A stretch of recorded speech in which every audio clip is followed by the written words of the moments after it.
tout le monde, j'espère que vous allez bien. Je vous retrouve aujourd'hui pour un petit point lecture puisque j'ai décidé d'essayer d'en faire un peu plus régulièrement, donc à peu près tous les 5 livres, quelque chose comme ça, peut-être un peu plus, je sais pas, on verra. Tout ça pour ne pas en fait déséquilibrer la chaîne et avoir plein de vidéos à la fin du mois et rien au milieu. Donc voilà, j'ai donc lu 5 livres depuis la dernière fois et je vous en parle tout de suite. Le premier livre que j'ai lu, je vous l'avais présenté lors de mon book haul spécial Noël et anniversaire. Il s'agit de L'autre Joseph de Ketevan Davrichevi aux éditions Sabine Vespizer. Donc je vous avais dit que j'aimais beaucoup ces éditions, ça se confirme.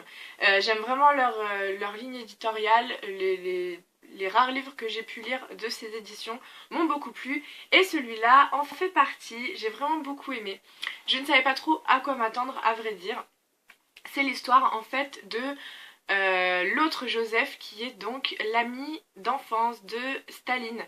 Et voilà, donc il s'appelle aussi Joseph comme Staline. Et du coup on suit son enfance et son adolescence jusqu'au début de leur politisation, en fait de leur implication dans la politique. J'ai trouvé ça super intéressant de voir non seulement Staline à travers les yeux de quelqu'un d'autre et de quelqu'un d'autre de proche de lui, mais aussi j'ai trouvé ça très intéressant la dimension personnelle et émotive de l'auteur dans ce roman, puisqu'en fait c'est l'arrière-petite-fille de ce fameux Joseph, et donc du coup on ressent beaucoup d'émotions, beaucoup d'implications personnelles dans ce roman, et je pense que c'est ce qui m'a plu beaucoup. C'est vrai que d'ordinaire les romans biographiques historiques ont une écriture assez linéaire, assez factuelle, et alors oui c'est aussi le cas dans ce roman, mais j'ai ressenti beaucoup plus, comme je disais un peu plus tôt, d'implication personnelle de l'auteur. Et donc ça rajoute une autre dimension, beaucoup d'émotions. On voit qu'elle est connectée avec son sujet et qu'elle en parle, pas seulement parce que ça l'intéresse, mais parce que elle a une relation particulière avec son sujet. D'ailleurs, à quelques reprises dans le roman, il y a des chapitres qui sortent en fait du récit.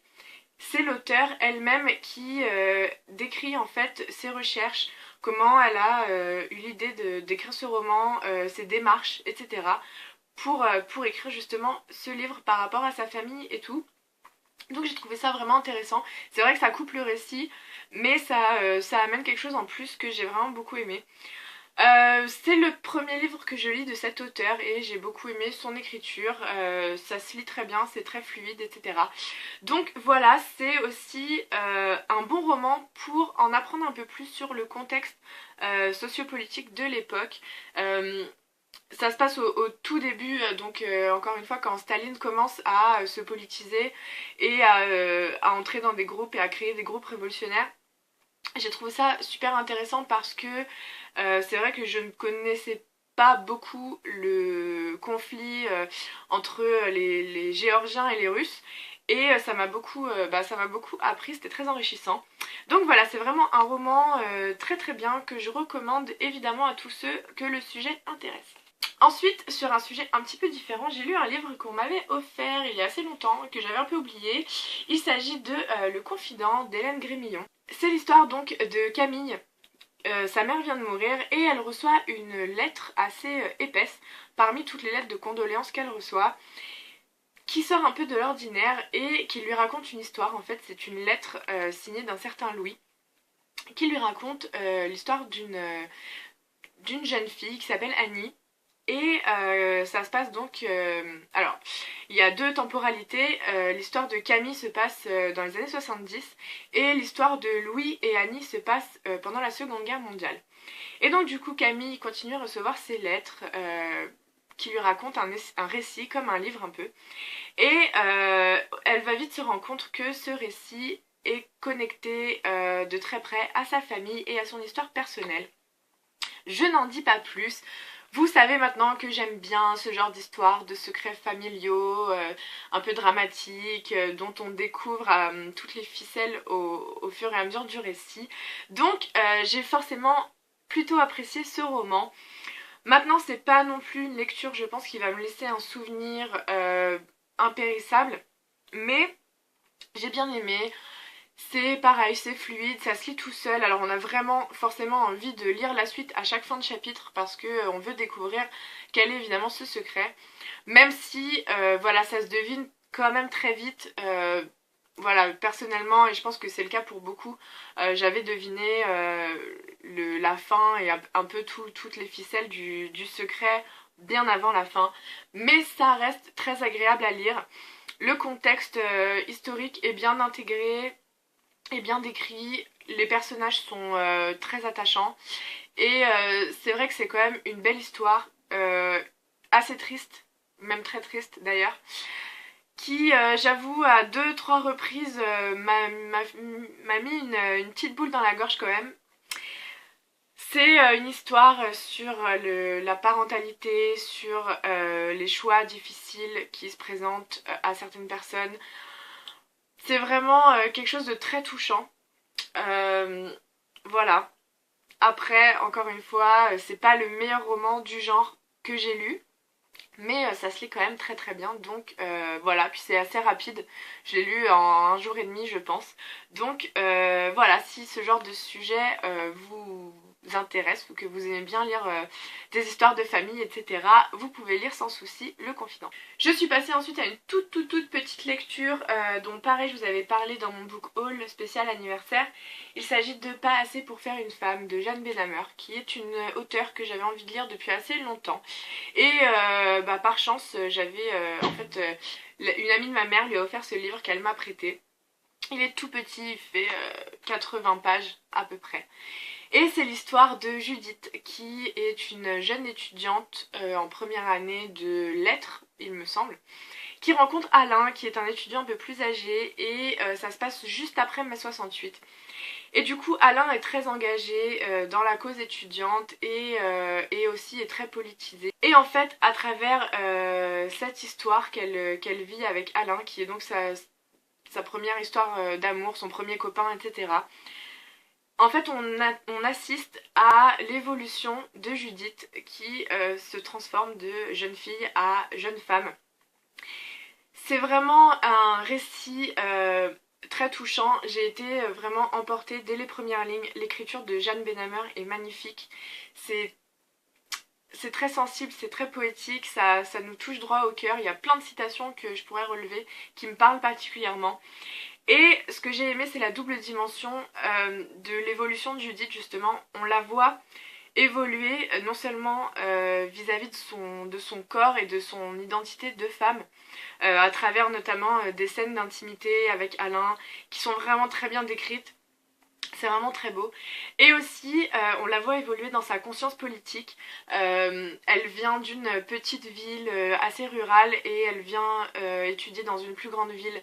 Et du coup, elle vient aussi d'une famille qui ne partage pas forcément ses idées à elle au niveau politique, etc.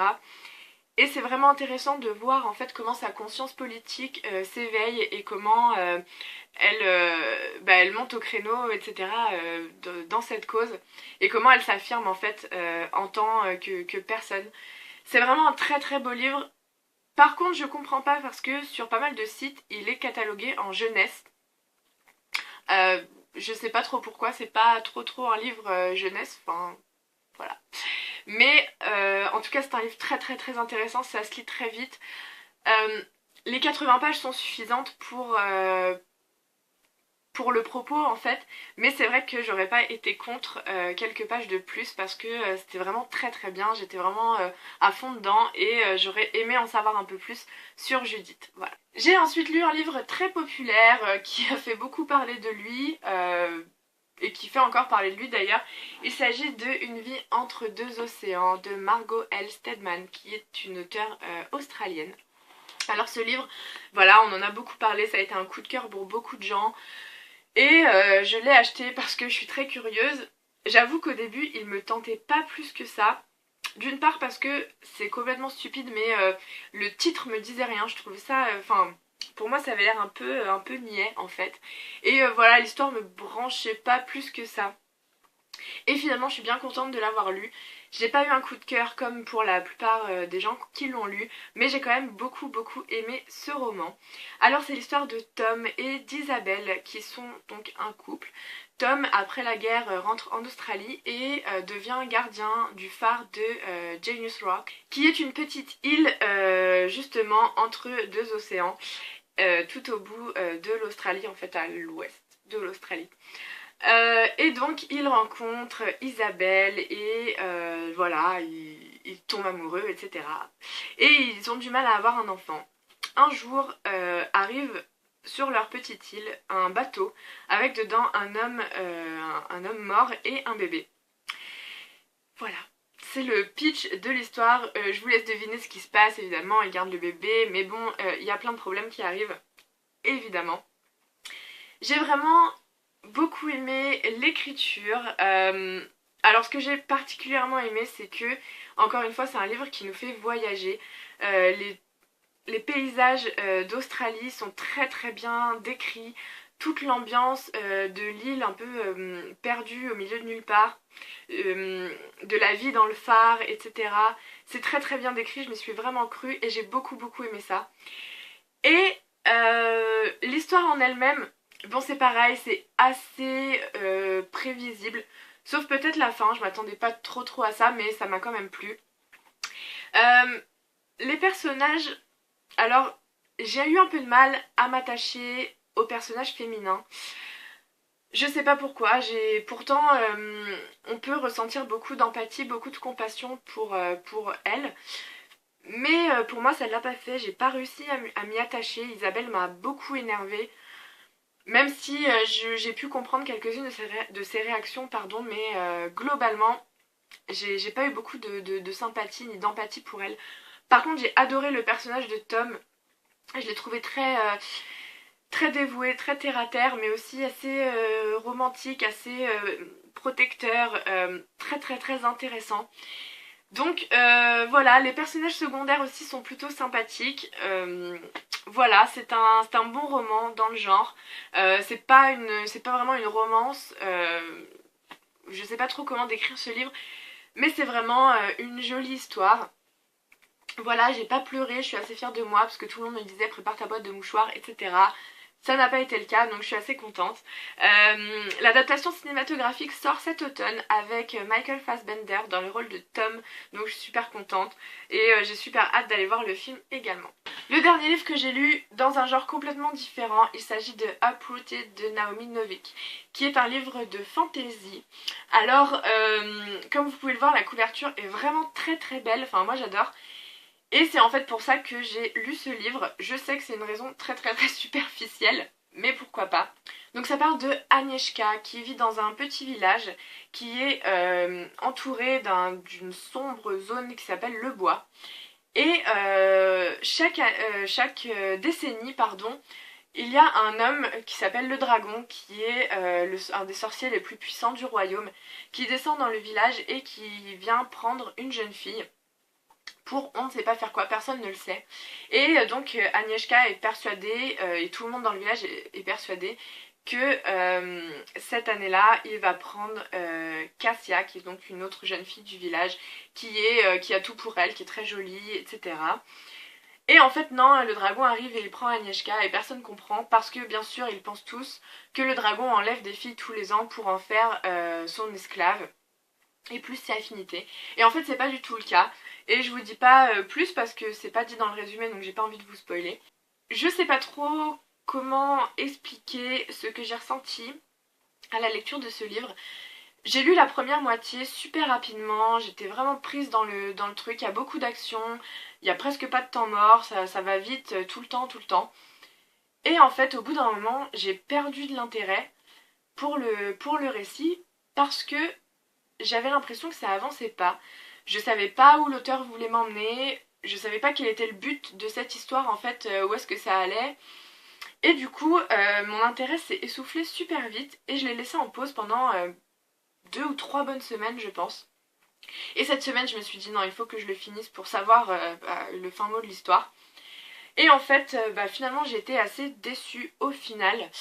Parce que, alors ouais voilà, il y a beaucoup d'action, pas de temps mort, mais en fait, chaque chapitre se résout en fait, je sais pas trop comment expliquer, il y a le début d'un chapitre, il y a une problématique, ils font leur truc et à la fin ça se résout et après c'est le chapitre d'après et pareil.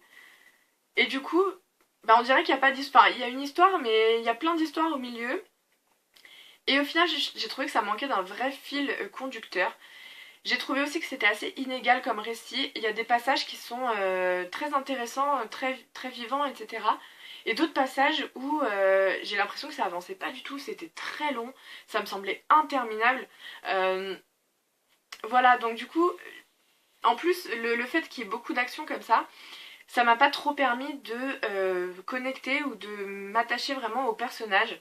J'ai l'impression que je survolais un peu le tout. Et voilà. Donc c'est une histoire de fantaisie magique avec des sorcières, des sorciers, des créatures un peu étranges. A priori, enfin à la base en fait c'est pas trop mon genre de lecture, j'ai toujours un peu de mal à accrocher à la fantaisie quand il y a beaucoup de magie, etc. Je sais pas trop pourquoi. Et du coup, voilà, ça l'a pas trop fait avec moi. Mais je pense que sûrement les amateurs du genre pourraient l'apprécier même si c'est pas le livre de fantasy de l'année. Voilà, mon petit point lecture est terminé. Encore une fois j'ai lu pas mal de trucs assez différents comme toujours. Mais c'est quand même assez cool de découvrir des horizons un peu différents. J'espère que cette vidéo vous aura plu, que ça vous aura donné des envies de lecture.